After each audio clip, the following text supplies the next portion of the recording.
Ladies and gentlemen, you may not know this, but a common business hack is to literally grow without using your own money. This is something that real estate people do. It's honestly an age old hack to grow a business, to just literally not use your own money. And in today's video, I want to explore a business out of India. So, not even, a common market, even though actually India is a common market, but I will say, whenever most people that watch this channel think of starting a business, they almost always go for the US market. However, this company is based out of India. They target the Indian market, and they've raised nearly $30 million for this business. So let's get right into it. The store is called the Sold Store. So what we're going to do today is explore their website. So we're going to get some website design inspiration. We're going to learn a little bit about branding, and then we're going to explore their ads, see how they've actually grown, and try to determine exactly what it is that's making this business so massively successful. And through that, we'll be able to apply that to our own businesses. This is what we do on this channel. We're all trying to eat here. We're all trying to learn together, and let's get in it. So I'm using a thing called Crunchbase. It's a database of all these companies that raised money. So anyways, this company is estimated to be doing anywhere from 1 to 10 million in revenue, but like I said, they've raised $29.4 million, which is super impressive. And they were founded in 2013, so exactly a decade ago. Would you put in a decade's worth of work to make $30 million? That's a good question to ask yourself. So here it is. It's called the soldstore.com. And if we take a look at their traffic distribution, we can see they're doing 3.2 million monthly visitors, and it's only going up. That is a wild amount of visitors. The average estimate for revenue to visitors, the ratio, is 1-to-1. So one visitor equals $1. Now, obviously, that doesn't mean each visitor is going to convert, right? It doesn't mean each visitor is going to actually buy something. But what it means is that from the visitors that do buy something, the average order value of all the things they buy tends to make the ratio 1-to-1.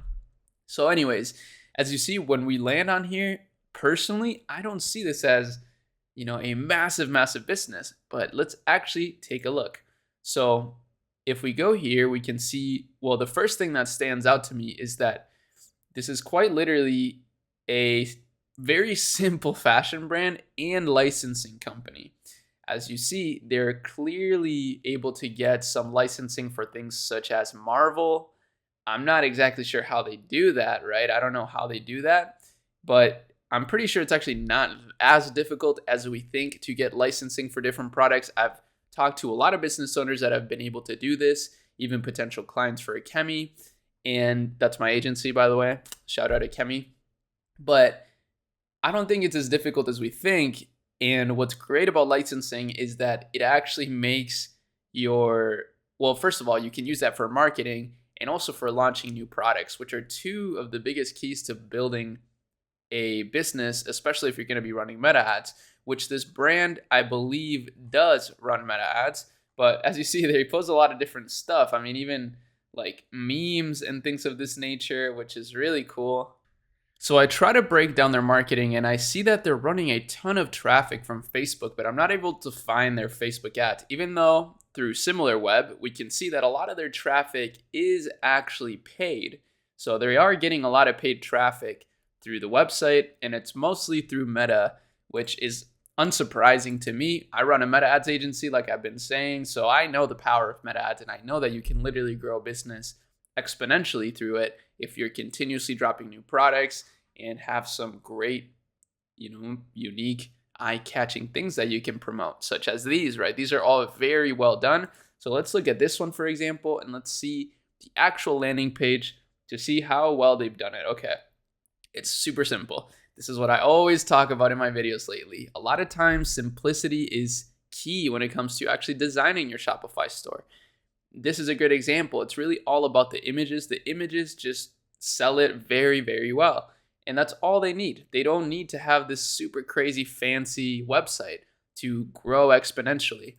Now, this is a very powerful statement here, over 6 million happy customers. But what's funny is that they actually don't even have any reviews on the store. So that's kind of weird. And the next thing that's really cool is that they actually have memberships. So they're going after this sort of Amazon Prime vibe, right? They're trying to copy Amazon Prime here and get some sort of monthly recurring revenue. And of course, they have an app. But this is a great idea for anybody out there that has a fashion brand. So, really good inspiration from our homies over there in India. And, this is really interesting. You get early access, you get big discounts, free delivery, prioritized shipping. These are a lot of things that most stores commonly do, anyways. So you could just create that into a membership package where you charge, let's say, $5 a month, $10 a month, and it allows you to get access to all these great features. And that's really it. I mean, that their store is super functional. Like I said, it's very practical. They have a huge catalog.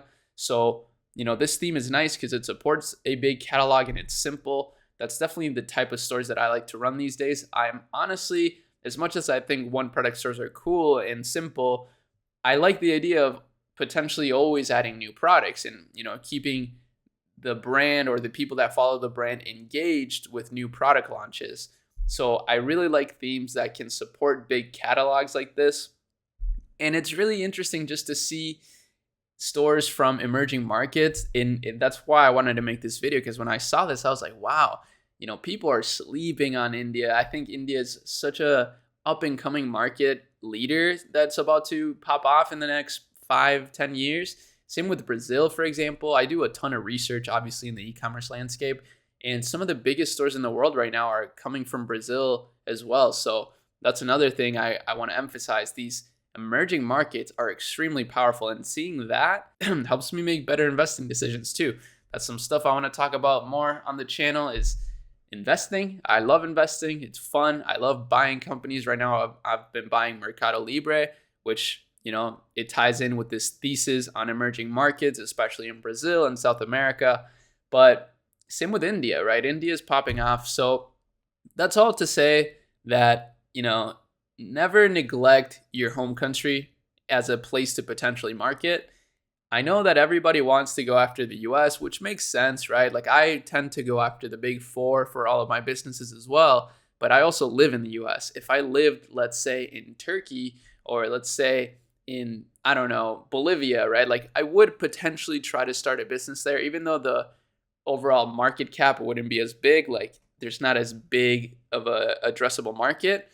It will allow you to be more profitable and at the very least get some skin in the game, right? Some experience that you can then use to tackle the bigger markets. So that's about it. I'm going to be streaming later, so you guys got to, turn on those notifications and also check out some of the links in the description. But that's it.